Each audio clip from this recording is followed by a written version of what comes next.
It's another edition of Time About the Movies. Let's look at the weekend of October 18th, 1991.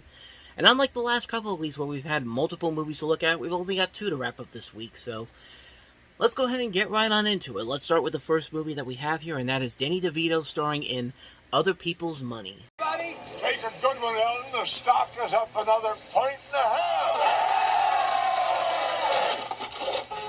They call him Larry the Liquidator. Up 2 points. Up 2 points. He's a man who makes deals. Whoever has the most when he dies wins. Look, it's the American way. He's like something out of a comic book. Is there a Dunkin' Donuts in this town? I'm thinking about the donuts. Donuts? What's the matter? You not interested in donuts? A man who stands alone. He now owns 12% of us. It's called a corporate takeover. I'm not going to commit suicide. Don't think of it as suicide. Ugh. Think of it as euthanasia. A man with no equal. Financial News Network, here we come. Until now.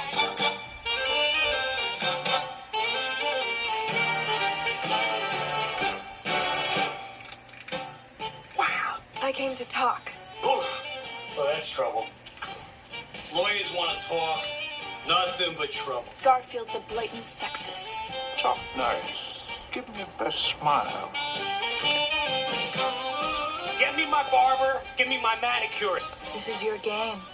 Winner takes all. What a woman. Danny DeVito. I take from the rich and I give to the middle class. Well, the upper middle class. Do you care for some caviar? Gregory Peck. Let's kick his ass all the way back to Wall Street. Penelope Ann Miller. They'll be studying you at the Wharton School. They'll call it the Garfield era. Has a nice ring to it. In a Norman Jewison film. Other People's Money. And everybody on Wall Street's gonna know how some broad did you in. Oh, it's so perfect for me.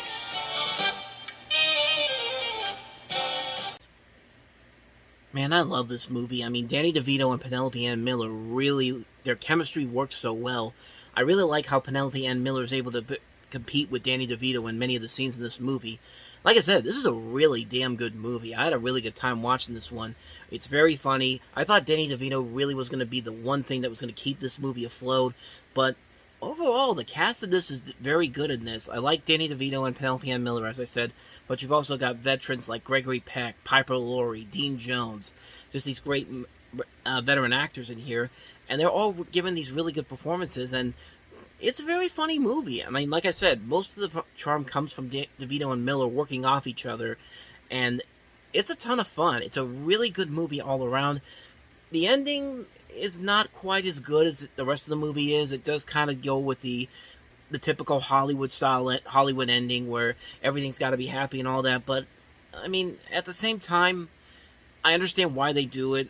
It doesn't really affect the film as much, but like I said, man, this is a ton of fun. This is like if you took the War of the Roses, kind of, the dark humor in that, and mixed it with Wall Street, and you have a movie that just works all around. I mean, like I said, DeVito and Miller really keep this movie going. I mean, it's a very fun movie. It's a fun movie all around.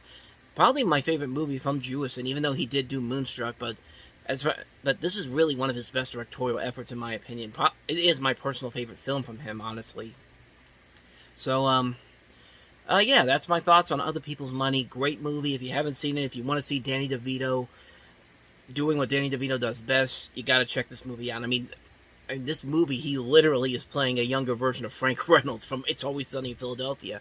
You can honestly make the argument that he's playing the Frank Reynolds before he eventually meets up with the gang. I mean, this is a performance that really shows that, and it's Danny DeVito doing what Danny DeVito does best, so I gotta say, once again, check it out if you can.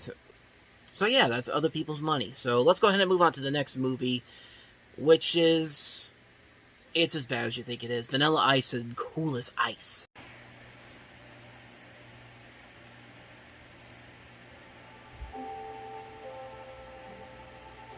Their values are from the 50s. Their homes are from the 60s. And their music is from the 70s. Let's start chasing. So, are we having fun yet or what? But now, this sleepy little town is about to become cool as ice. Drop it.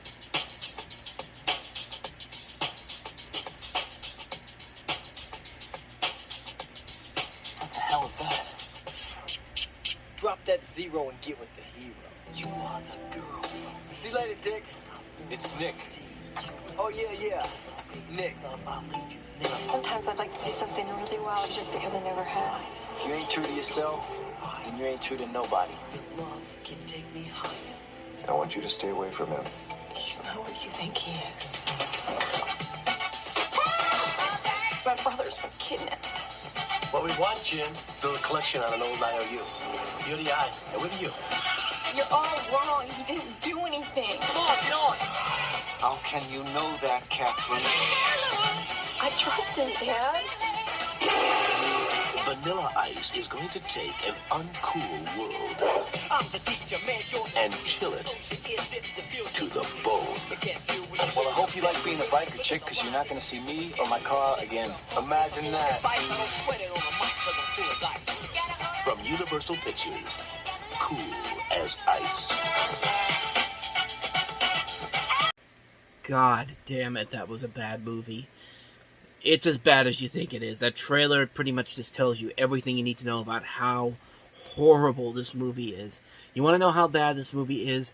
Gwyneth Paltrow, when she was still very young, she was offered the role as the leading female in this movie, and her father forbid her from doing this movie because she thought it would hurt her career. Father of the Year right there, because, man, what a disaster this movie is. And what do you really say to this? I mean, you don't like any of these characters in this movie. Like, Vanilla Ice is badly written. You think he's going to be the biggest jerk in the movie, the biggest person that you hate. No, everybody in this movie is awful. They're all awful people in this movie. They think they're funny, but they're not. They think that this guy's going to be the big problem, but they're badly written characters. They're all badly written characters. This universe that they live in is so bad. I mean, it's a movie that just stupefies me that it actually got made, and a major studio said, "No, this is good enough." I mean, kids will go see anything, and surprise, surprise, kids didn't go see this movie. In fact, nobody saw this movie, because even by this point in 1991, Vanilla Ice was a one-hit wonder at this point. His career was already on the downhill slope. And, yeah, you can see why the head of the studio at the time at Universal was having this 18-month streak of bad movies, where every once in a while there'd be a hit, but most of the movies churned out were not very good. Greenlighting movies like this probably is why you didn't keep your job for very much longer. But that being said, I don't really know the whole story on that, but I just saw an article from back then talking about how Universal was in an 18-month film slump in January of '92.